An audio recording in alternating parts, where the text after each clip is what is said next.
What is going on, you guys? It's your boy, the diabetic Diogenes here, and we are back with episode 122 of the video game therapy series. This is going to be a special episode. Well, I mean, I say special, but I just mean more of a different one. Mostly because I generally like to keep things abstract on this. But I'm going to give myself the exception this time, and this one's going to be a bit more of a personal episode. So if you get enough personality through all your other mindless consumption, I would abandon this video now.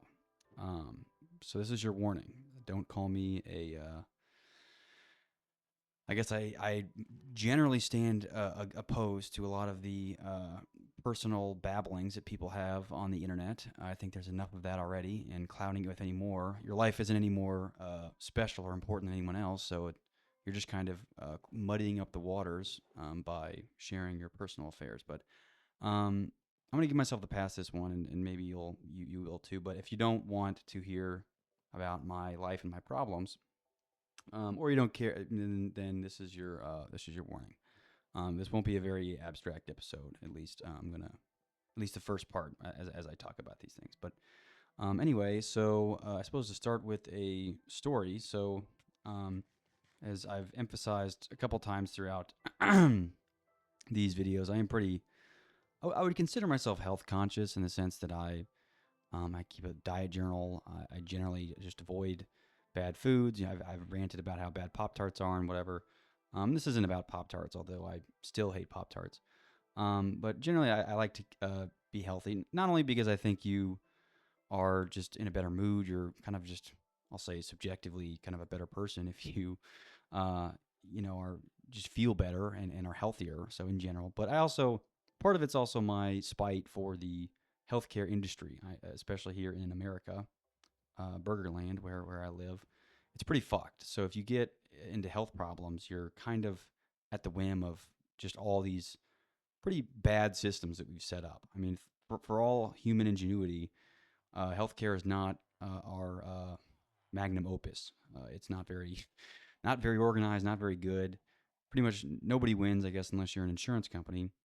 I guess we're an unethical doctor. I think the ethical doctors still lose, but if you're willing to sell some opiates, you can be a pretty good, pretty successful doctor. But anyway, so yeah, part of my, I guess, my health conscientiousness is in due part to try to stay away from the healthcare industry, just because I know it can be uh, it can fuck you pretty bad. Anyway, but of course, as luck would have it, the irony of it, I am now thoroughly involved for the foreseeable, actually for the rest of my life now, as unfortunate as that is. But I guess I'll just tell the story. So the last few months, I've been having kind of these bizarre symptoms, and in one of the episodes, I even mentioned offhand that I was like, I think I'm gonna die, and that was just kind of a coy way of saying I just there seems I feel like there's something wrong, and I just because I always this is I'm not saying I fall into this category of person because I certainly don't. There are people that just kind of worry themselves. I think they're called like worry wells is what the colloquial term for them are. But people that just kind of worry themselves into sickness. They're like they wake up every morning and they're like, I think I have cancer, or I think, they're healthy. They're completely healthy, and they're probably maybe emphasize their health, but they just almost want to have an autoimmune problem or some kind of some kind of debilitating illness so that they have an excuse for being, lazy or feeling tired or something like that. When the reality is, like, ultimately, like not most days, but there are days where you feel like shit. There are days where you feel good. It's just kind of how it goes. Um, anyway, I guess in one of my complaints, I offhandedly mentioned that I thought I was going to die, for, of what, I don't know. Um, but, uh, but anyway, yeah, so the last few months, I've been having these strange symptoms. So like my vision changed where it got better actually, bizarrely. I was somehow magically losing weight despite eating like a ridiculous number of calories, um, which is strange. And it wasn't like I was any more or less active than I was. I still did all the lifting and stuff. And, I was fatigued, but I just kind of blamed that on like being lazy. It's kind of hard to know the difference between laziness and like, an actual like diagnosable like state of fatigue, due to stress or whatever. Well, anyway, at the advice of a friend, I took a blood glucose test, one of those little finger prick things, and I guess it was concerning enough to warrant me go to the ER. So I spent the weekend in the emergency room, just getting treatment for. And I will explain what is going on here. So if you are aware of the medical terms, um, and you were clever enough to notice my title, I now have type 1 diabetes, which is kind of difficult to say out loud, but I guess there it is. I mean, again, it goes with the type 1 that I didn't do this to myself. I would want to emphasize that. It wasn't one of those things where it's like you give yourself one on purpose. This was, who knows, really, I could blame anything. I could start blaming the COVID vaccine for doing this to me, but ultimately there isn't really anything or anyone to blame. That's just kind of a thing that happens. And who knows why it happened so late in life. I didn't even know that you could get it at this age, but it is aware to my knowledge of the dozens of people that I've heard you can get it in your 20s, and I did. So I'm not that broken up about it.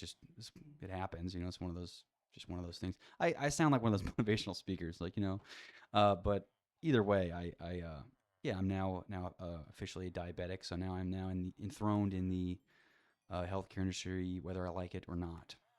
It was already kind of ravaging. So it's just kind of the irony of it, just because I like it. I would say compared to other people, I'm much more conscious of what I put in my body and exercise, and I'm very aware of the health, um, the health benefits and detractions of certain things. And of course, it's me of all people that gets kind of one of these like RNG autoimmune disorders. I guess the good news is I now kind of feel vindicated for those bouts of laziness over the last few months, and I guess I got to excuse myself for eternity and just kind of say every time I've ever been lazy, it's because I had undiagnosed type 1 diabetes. But I'm not going to play that card any more than I have to. But certainly for the last few months, I can kind of lean on that, I suppose, as to why I was being a lazy piece of shit. Um, but I do feel somewhat vindicated knowing that it wasn't there was an actual like medically diagnosable state of like general fatigue, which is not often the case. Um, and I will say, if this is what feeling normal feels like, it is worlds different. I mean, I never really understood optimism just as a philosophical framework, but maybe I understand a little bit more about that now, because it does feel quite nice to I guess feel normal or better. I don't even know if you I don't know what the comparison is, on or off insulin, but it's certainly much better than I felt for a while. What is density? I've never even heard of that. It's probably one of these new things. And it's breach. Never heard of that either. Um, yeah. Well, anyway. So yeah, I spent the weekend in the ER for getting. I was in diabetic ketoacidosis. Essentially, what happens if you're not someone that's familiar with diabetes, I'll kind of explain the premise. There are two types. There are type 1, and again, I'm not a medical doctor, so I'm simply talking out of my ass here, based off of what I've learned, over the last couple really like week, really, even less than a week actually. Um, but so there's two main types of diabetes: type 1 and type 2. Type 2, and maybe you have an image in your head already of a type 2 diabetic, is someone, and it really should be characterized by like severe insulin resistance. So when you introduce food into your body, the most relevant one here are carbohydrates, which are broken down into sugars, which is glucose. Um, because I essentially say that like a Snickers bar and a loaf of bread are the same thing. It's just your body metabolizes the Snickers bar faster because it's already kind of broken down into sugar, really. But bread is just kind of one step away from sugar, and there's fiber in it to slow the absorption. But to your body, after digestion, there's no difference between a loaf of bread and a Snickers bar. Except for, I'm sure there's probably more carbs maybe in the. Actually, I don't even know which one has more carbs, depending on how big the bread is. Um, but yeah. Anyway, so there's no difference between that. Anyway, with diabetes, essentially your pancreas doesn't produce or produces little to no insulin. This is type 1. So your body cannot convert that sugar into energy. So the sugar builds up in your bloodstream. So essentially what happens is, and this is why I was losing weight, you pretty much pee out all of the sugars. You load up your kidneys with all this sugar water, essentially, or sugar blood, really, that your pancreas is not breaking down the glucose in. So it just ends up loading your kidneys. And if it gets too high, so if your blood sugar gets too high, essentially your kidneys just fail and give up, and then you go into a coma and then you die. Um, so that's kind of, I guess, what would have happened to me had I not gone to the emergency room. So for the last few months, essentially, my body was running entirely off of ketones, which sounds good. I mean, people that do the keto diet, they're like, oh, I want to be in ketosis. But this is diabetic ketoacidosis, where essentially it's your blood sugar is so high, your body's been breaking down fat, that again your kidneys will fail. So it's like, again, the ketosis is like a very very tiny fraction of what you actually, like if you were did a keto diet and you wanted to go into ketosis, you would do like a tiny little fraction of this where, because you don't want a chronically high blood sugar. That's just, it's not good for your kidneys. You put a lot of extra stress on them. It's generally just not good for them. Um, and I'm totally running around aimlessly in the world, but I'm very distracted with with what I'm explaining here. But yeah, so with type one, essentially your pancreas just kind of gives up, and who knows really how long I've had a faulty pancreas. I mean, especially these last few months, it's kind of been obvious. I guess based off all the symptoms, but it really could, you know, I don't know, it could be present for years and dormant. It could come out. There wasn't really that great of an explanation given to me on like why people get type 1 diabetes or why your pancreas just all of a sudden kind of craps out. And again, it could have been I just had a bad one, kind of a shitty one my whole life and just kind of lived with it. Maybe that's why I feel so great right now. Is that it is I have essentially the artificial pancreas through injecting insulin. But yeah, it happens at any age. Mostly it happens in childhood, and type ones. I think it's like like 8 to 10% or 8% of diabetics are type one. Type two is probably the one you're more familiar with, just because it's more. It's not popular because it's not like you want it, but it's more. You see it more, but it's essentially like insulin resistance. So your pancreas is. You see this most in overweight fat people that have essentially ate themselves into just have destroyed their pancreas have manually destroyed their pancreas by eating an exorbitant amount of Pop Tarts or whatever else their food of choice was for years and years and years, and then their pancreas is like, "Fuck you, I'm done," and like either is very very resistant to glucose, or resistant to like producing insulin, so it just builds up in your bloodstream, or the insulin just like sucks and like it produces just bad insulin. So you may need injections. And type two is kind of, you can ameliorate it by again like losing weight. Your pancreas can kind of come back and go back into the flow of things. But what it's supposed to do is keep your blood sugar at a normal rate, and it normally does that by itself, by producing insulin to break down glucose. But in the case that you've abused it won't. Um, or it'll give up. So that's kind of what happens in type 2 diabetics. Um, but yeah, so I guess that's kind of the basics of it. And there's again a lot more science to it, but I don't want to explain too much. So yeah, I was essentially in, I guess even probably the last like 8 episodes of this video game therapy. I was in diabetic ketoacidosis, so my blood sugar was very very high, and surprisingly, I was able to form cogent thoughts. I still exercised, every day. I kind of did most of what I had to do to, I guess remain functional. And it really just, I guess it shows like the not anything that I did, but more of just like the veracity and tenacity of the human body. Kind of in your, especially as like as a 20 something, which I am, you can abuse the shit out of your body and it'll still be just fine. Um, but I was being comparatively very nice, and it has not been very nice to me. But I guess thankfully it's figured out. I at least know why I'm was feeling horrible and losing all that weight. And I guess I already put on 10 pounds back, or actually 15 pounds back. So it's I guess things are moving in the right direction. Um, and also, I guess I wanted to to because I've had the same spiel explained to me like 100 times, and I guess they assume people that like, and I guess it's really fair, I suppose, but they explain it to me like diabetes, like I'm a fucking moron, like, and after like the fifth explanation, I'm like, okay, I think I got the gist of it, right? And even like today, another meeting with the doctor, and I'm like, okay, well, imagine like insulin is like a truck, and I'm like, listen, I was like, I know what it is. I've done this dance. I've heard it the last week. All I have has been bombarded with like diabetes education. I fucking understand it. right? I get the basics of it. Don't have to like draw a picture for me, which I get why they're doing that. I'm sure they get plenty of patients that don't understand, and they're just like, well, why do I need to shoot to stab myself with this when I can just eat stuff and poop it out? And it's like, well, it's a little bit more complicated than that. I don't explaining them to them glucose or something, but um, I don't know. It does. I guess it was annoying that they kind of assume that I'm a complete moron and can't manage this. And I already feel pretty confident about managing things, but I suppose you are really with this. You kind of already are one mistake away from just, accidentally killing yourself, whether it's with missing an insulin shot or taking too big of one or something, or missing your mouth and eating or something. You do run don't run that risk. And I guess the other way I'm kind of viewing this, and I guess I'll kind of be proud of myself for noting this even prior to the fact. So I talked a long time ago just about like living boldly and how the importance of just the how finite life is and how limited it is.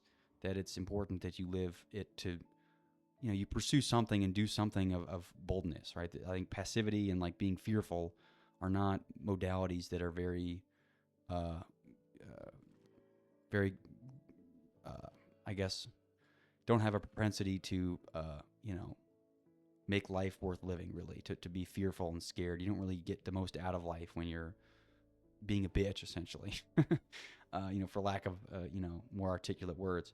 But this especially, I think, now I'm pulling the statistic out of my ass. I think this is the case, but like somewhere between like 6 and 10 type 1 diabetics fuck up, and essentially have like either like an almost death experience, or they die because of either hypo or hyperglycemia. So hypo is low blood sugar, aka like too much insulin, and hyper is not enough insulin or too much sugar, or you just don't care, and too high, and your kidneys fail, and then you die. So I think it's somewhere between 6 and 10 percent that end up that dying, and presumably some of those are just people that don't care, or were just bad at managing their diabetes, and other people I'm sure it was an accident of some kind.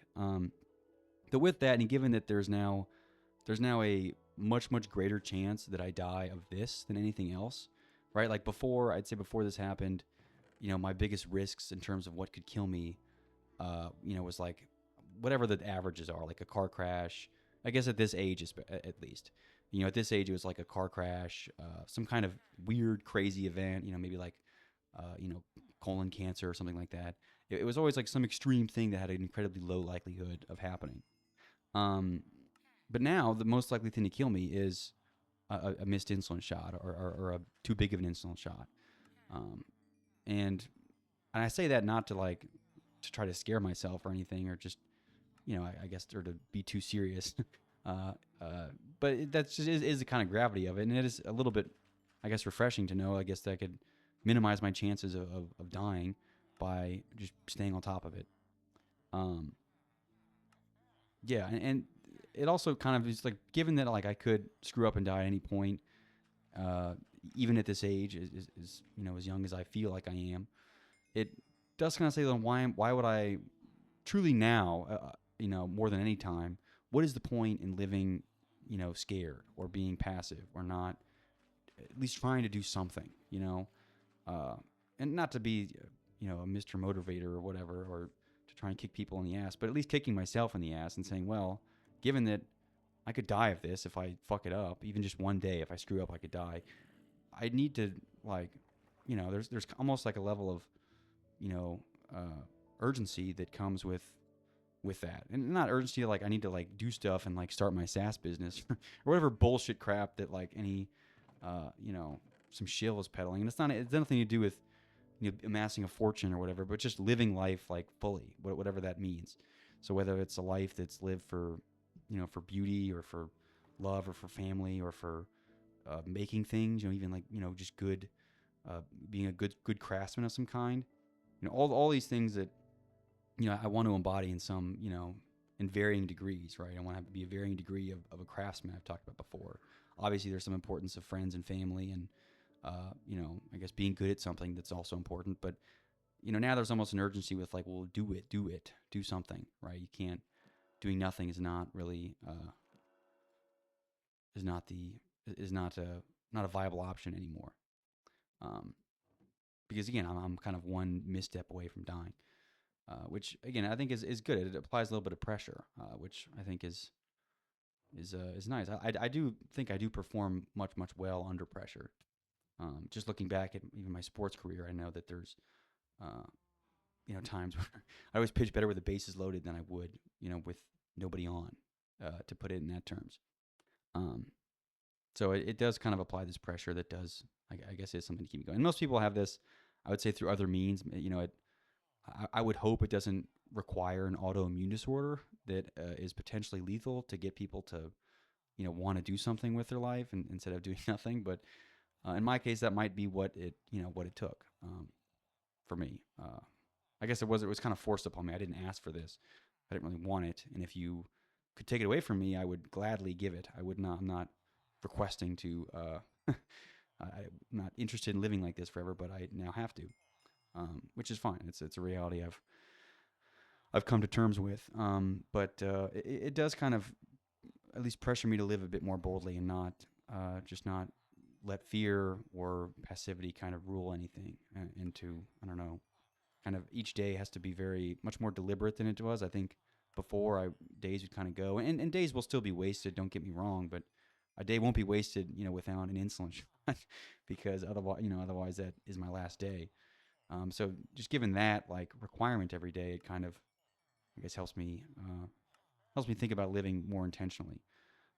So even just like the last few days, I've never felt more energetic and focused in my life, which again, in part probably has to do with the fact that I'm no longer, in deep diabetic ketoacidosis. I'm now at stable-ish insulin levels. Um, but the other thing I think has to do is more of a psychological thing that has, truly impacted my philosophy. And there isn't, and I'd be hard pressed to like give you a list of dates or things that happened in my life that like truly changed my life. But it's impossible now for me to say that this, like, the day that I was diagnosed didn't change my life, because it had to, and obviously the logistical way of now I having to, inject insulin and track my blood sugar and think about everything that I put in my mouth, because it could, everything technically could kill me. Pop Tarts could actually murder me, and that's not even being hyperbolic. It could literally be the end of my life. Um, you know, I guess that intentionality, is a different mindset that I haven't been in ever. And it's now I can't. It's permanent now. It can't go away, and it truly did change my life. And there's probably, probably two or three other moments that I'd say like kind of did change the trajectory of my life. But this is certainly one of them, and not one that not one I did to myself. It's kind of, it was done to me, or God, or whoever did it to me, and or some fine. It was a random thing, RNGesus. Again, however you want to think about, how random diseases happen. Because it's like, why does some kid get brain cancer and die at 12? It's like, well, I don't know, random numbers, or there's some plan for him. It's like, well, I don't know. He's already dead. Um, Either way, now I guess this has happened to me, and this is now the way I have to move forward. And I the other things with this, I'm not making this my brand now. This is not going to turn into. I'm not converting my Minecraft YouTube channel into a diabetes education, or 10 things you didn't know about type 1. I don't give a fuck. I mean, I obviously give a fuck in the sense that I still have life I left to live, and I would like to live a little bit longer. But I don't care in the sense that I'm going to force, a condition. I'm not going to make everyone else care about it as much as me. I know most people. My goal is for it to be like an invisible thing, where people don't even realize that, I'm a diabetic, and that's just kind of they don't even think about it, and they're like, oh, I didn't even realize that, you know. And I'm still, obviously it's not, I'm not able to do that yet, but I'm hoping, as time goes on, I get better at managing it. It can be quieter and almost non-existent. Of course, obviously, exist in the sense I still need to like not, accidentally kill myself with anything, but certainly less than I don't want other people to be like, oh, he's that diabetes guy, right? Or he's a dude with diabetes. It's like that shouldn't be that. I don't want that to be my brand or who I am. So I'm certainly not pivoting any of this into that kind of thing. And with these videos too, going forward, I'm not. Besides this episode, I'm giving myself the pass for. I'm really not trying to talk about it any more than I have to. Besides maybe stopping a few more times to check my blood sugar during this, and maybe a very a passing mention, but for the most part, I want to keep things abstract. This should be the one and only episode, of course, unless I get another, I guess I get prostate cancer or something. Then I'll probably make another video where I'm being personal again. But I'm hoping this is an anomaly of episodes where I don't want to talk about this any more than I have to. I want to talk about the other things that interest me, because of which there are many. Um, and I guess now diabetes has to be one at least. Not that interest me that are, but are things that I have to talk about. But I won't talk about any more than I have to. But but yeah, I'm not going to pivot my entire brand on this. It is kind of fitting because I was already kind of a I'll say like a neurotic person. With I'll say like even compulsive tendencies. Now I do like you could call it OCD or whatever you want, but I did, I already kind of tracked my calories. I was checking things and I wash my hands all the time, and I do have compulsive tendencies. I'm not gonna not admit that. So it kind of does work with my personality a bit, in the sense that like diabetics have to be checking their blood sugar all the time, and be very neurotic about it. It's not like someone could say, just like don't worry about it anymore, because you have to be cognizant of your blood sugar pretty much at all times. So it does kind of fit me, I think, more compared to other people that I know. Like I have friends or family that I think would not do well on this because it's not in their personality to kind of to be finicky and thinking about something all the time, or just having kind of this like background process at all times. But me, I almost kind of like having a background process, and it used to always be just like, here are things I want to do, kind of like a to do list of sorts, where I have all these lists of things I want to accomplish, whether it's a day or a week or month or a life or something. Um, I'd have all these lists written down on different mediums, and then the background process is always, okay, how do I like move towards, at least vaguely towards these goals in some sense, and it wasn't always like these aren't always tangible like reductionist goals. Some of them are more, like I would never like sacrifice spending time with family, or appreciating beauty, or even just enjoying a walk, in lieu of some like tangible goal, some SaaS goal or some bullshit. None of my goals are SaaS goals, by the way. They're not nothing to do with some bullshit SaaS business, but something to that effect, more or less. Um, but that was kind of always my background process that I defaulted to, and it was disappointing because it's not like you can't be making tangible progress towards these uh, you know goals all the time. There's a certain amount of like rest that's really important with leisure with that, which is hard to like imagine like writing down leisure on my like to-do list, which I've done before, but it's like that almost seems stupid, and you kind of feel like an idiot for doing it. But it's like, then how do you even like all right, now I have to relax, and I have to like intentionally relax. It's kind of like hard to do, you know.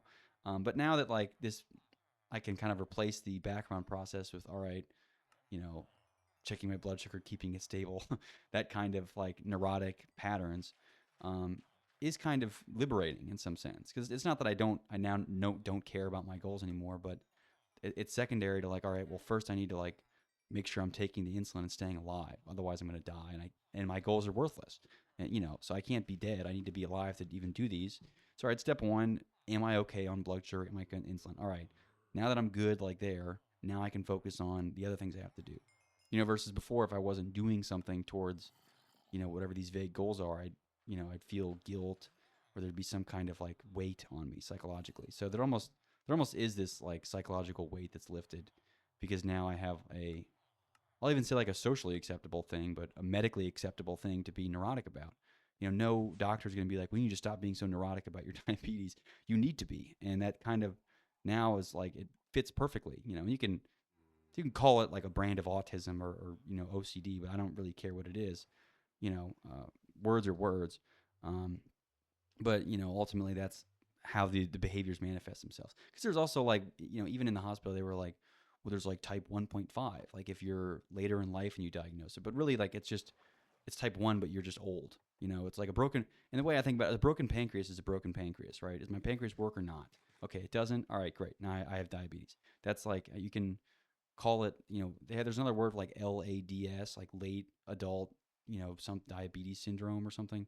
But again, it's essentially, it's the same thing as type 1, and like every website doesn't quite agree with the other one. So it's all just kind of a mess. I don't really care what you call it. The fact of the matter is my pancreas doesn't work, and I now have to artificially do what my pancreas should be doing normally, with a brain and insulin injections. Which again, it's fine. It's a reality that I now have to kind of embrace and live with.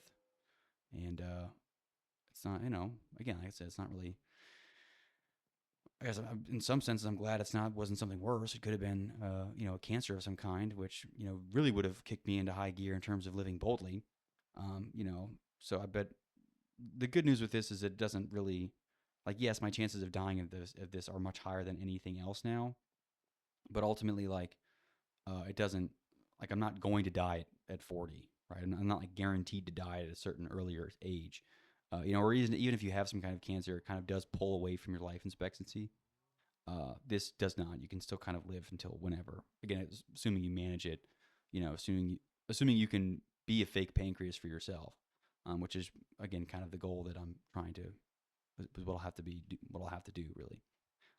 So I guess comparatively, it is better than that. And the point also isn't to live forever. That's not my goal. Isn't to like live as long as possible. Like I think I would rather have, and like most people, I would say I'd rather have 70, 80 good years, or even 50 good years or 60 good years, than like a grueling, awful like 95 years or 98 years. It's like, why even keep me around? Literally kill me. My friends and I have talked about this, ad nauseum about like if I'm ever like 93 and just like Gramps is still kicking. Like I can't even move. I can't do anything. All I do is sit there and just watch TV or something. Then I would prefer to be dead, please. I want like a I guess a functional quality of life and not literally just being a vegetable. Um, which again, this doesn't really affect that at all. Again, assuming I can manage it. It does of course add an extra layer of abstraction and everything, but I was already somebody that loved to complicate things with layers of abstraction. Like me, I wrote. Most people have their diet journals. They would do like a digital thing because it's convenient. They can take a picture of it. Some AI can read, can look at what they ate and calculate the calories. Or there's an app that they can punch in the stuff. I would always painstakingly. I'd have a little notebook, and I would physically write it. And if I didn't know, I'd look it up, or estimate, or just use a collection of, uh, you know, LLMs and Google and or DuckDuckGo, and my own knowledge about foods to guesstimate how many grams of protein and how many calories are in some food. And so I already did that to myself, and now I just have to do it medically, really, and I have to do it for all my macros, which is good actually. It's now I get even better insight to what I'm eating and how that's affecting me. Because then there's just less surprises. It's like I think people that are like, oh, I feel like shit. I must have some autoimmune disorder. It's like, well, they're not even looking at like the big fish. Like, have you gotten out of bed and exercised today? It's like, all right, no. All right, well, maybe that might have something to do with why you feel terrible. Right? It's not like I'm not even proposing anything that's not like that's weird or bizarre. It's like I there's very known factors that contribute to like feeling okay, and exercising and eating healthy are like the doy ones. So it's like, or if you're not doing those, and you should be able to help yourself. And with that, it's like, well, I eat kind of good. I feel like anyone that says I eat kind of good can't really say that unless they tell me precisely what they've eaten, right? Where it's like, well, no, I had a Pop Tart for breakfast, and then I had a glass of whole milk. It's like, all right, well, okay, you're not eating that well. It's like, go back and tell me what you actually did. What you actually ate. So show me the journal and tell me why. Then once you have like the diet journal and how long you've been sleeping, and then how you've been exercising, and if you still feel like shit, then sympathy can begin to come into play. But like if you're not focused on the big fish, I at least will not really have any sympathy for you. Even just like I've said that about like fat people that I have no sympathy for like a sad fat person, and it's not because I don't like. I mean, part of me doesn't like fat people, because I don't like their life decisions. But as other people besides their bodies, they're fine. They're just I wish they weren't fat.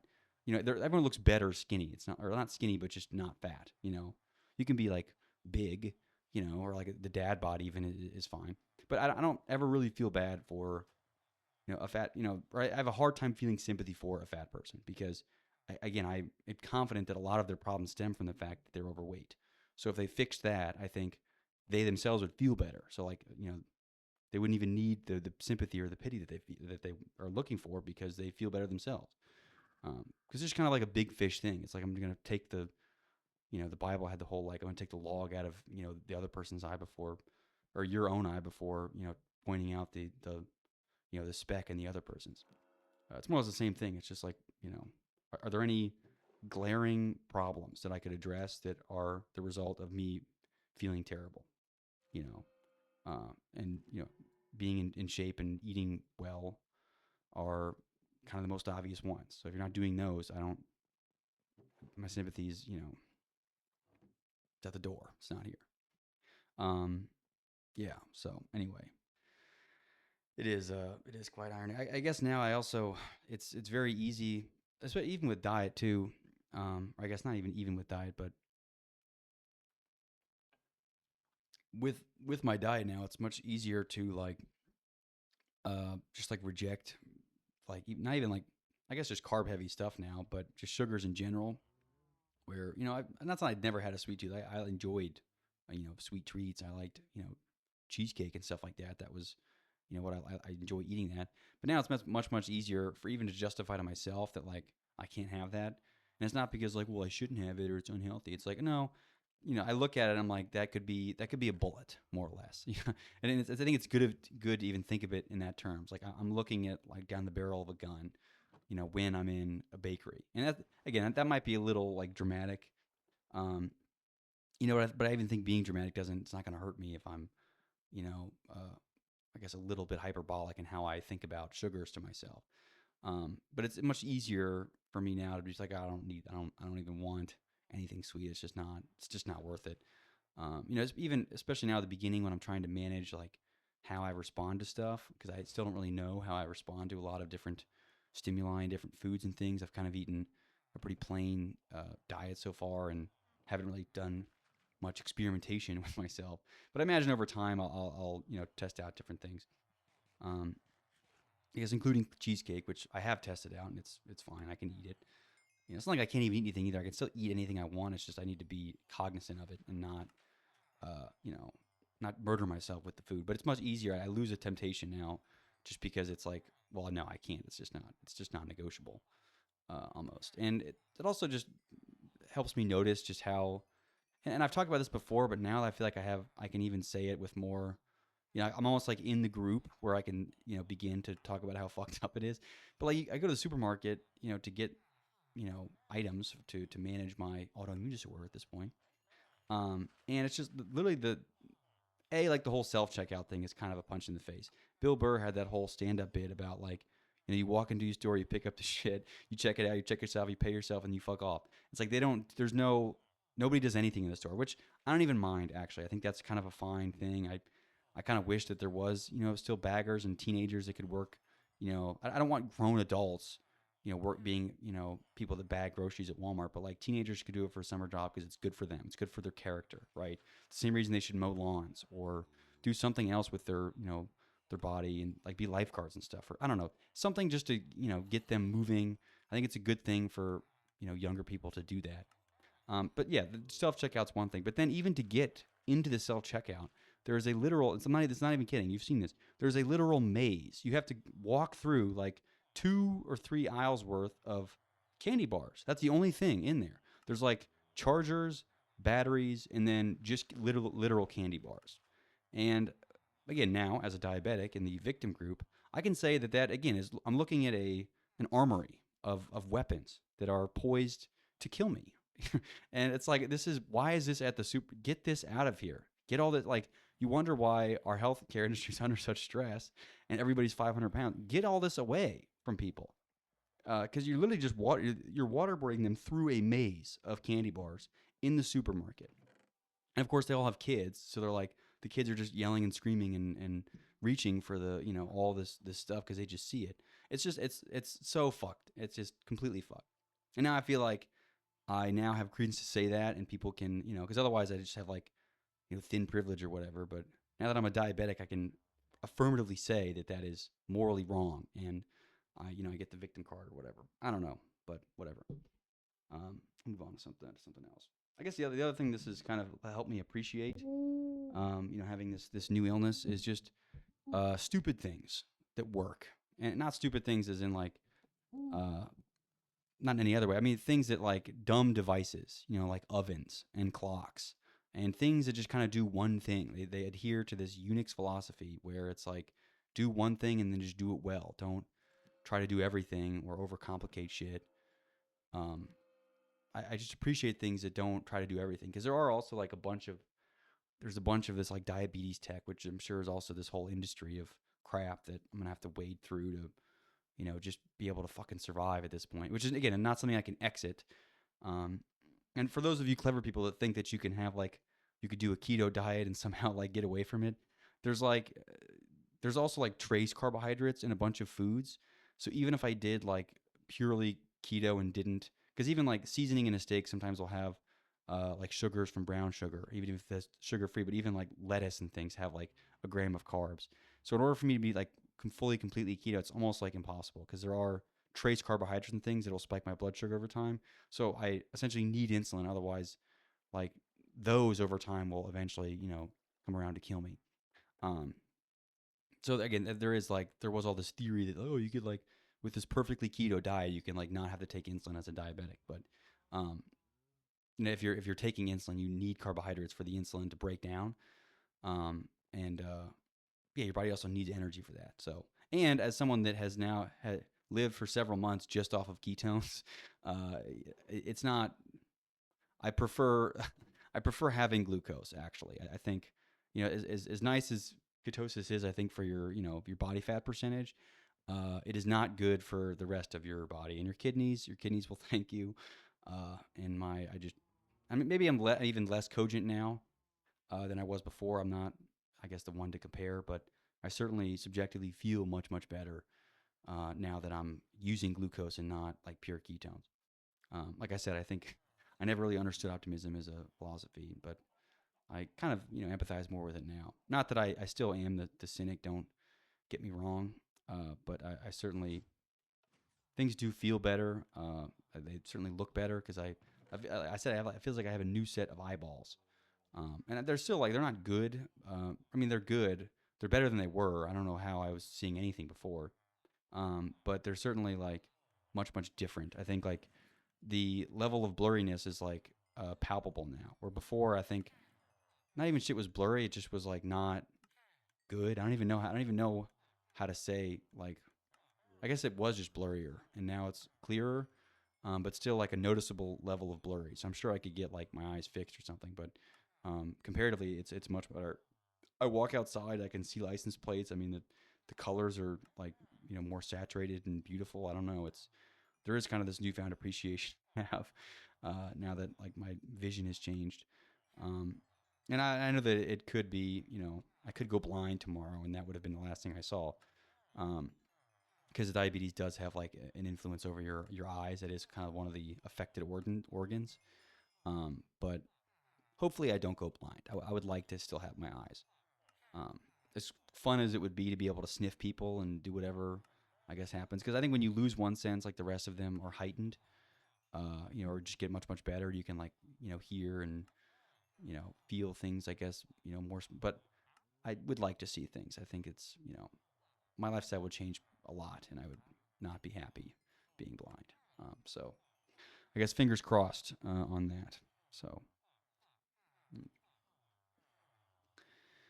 mm, yeah, I guess the other thing about stupid things is I just like things that do what they say they do and don't try to like predict or influence my behavior in any way. And like predicting is one thing. It's like it's one thing to because even like I'll even put this in the context of diabetes just because this is the whole episode is about me. So fuck off. This is my safe space, my time. Um, there's these glucose monitors that uh, go on the arm, and they're continuous glucose monitors, and essentially measure your blood sugar every 5 minutes, so you can track like where you're at. And these are much, much, much better than just pricking your finger and putting it on a blood test, which is just annoying. Um, and is what I had done in the hospital.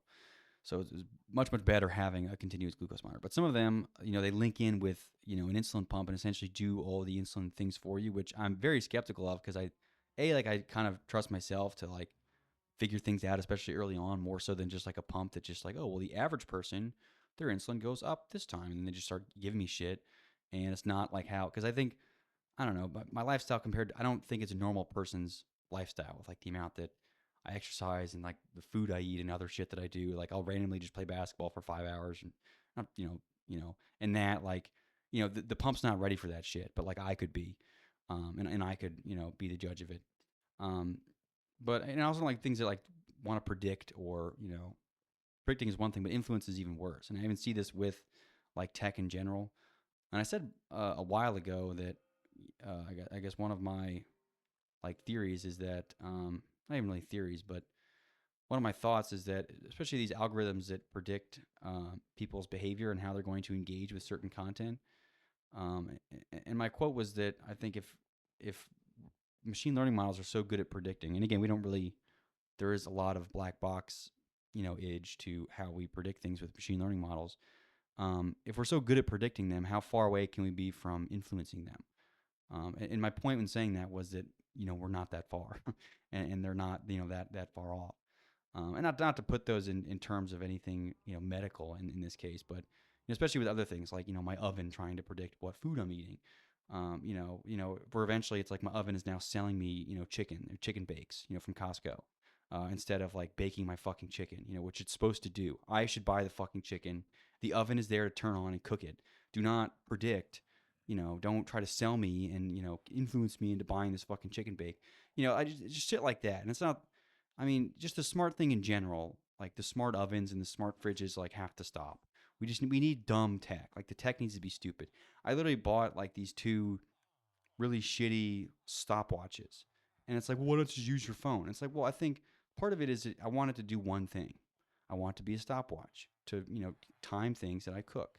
That's all I want it to do. I don't want it to do anything else. I don't want any other features. I don't want it to lock in and predict how long I want to set the timer for. I want it to just do the time. And if it screws up, and I mean it won't screw up, if like it doesn't do it, if it doesn't do what I want it to do, like let's say I forget to stop the timer and it just goes on and on and on. Well, it did exactly what I told it to do. I didn't stop it, so it kept going, which is a predictable behavior. I'm predicting its behavior. Whereas if it's trying to predict my behavior, it's like I'm smarter than some $40 smart stopwatch, in every conceivable way, but especially in the way of like measuring time and like what's the point of me measuring this time? I wanted to do that. So I just have this new appreciation for just kind of like dumb tech that does just one fucking thing and lets me control what it is. And this is like, yes, this is like a human superiority thing. I know that there's all these arguments about how like, oh, AI is smarter than us. AI is simply trained off of our shit anyway.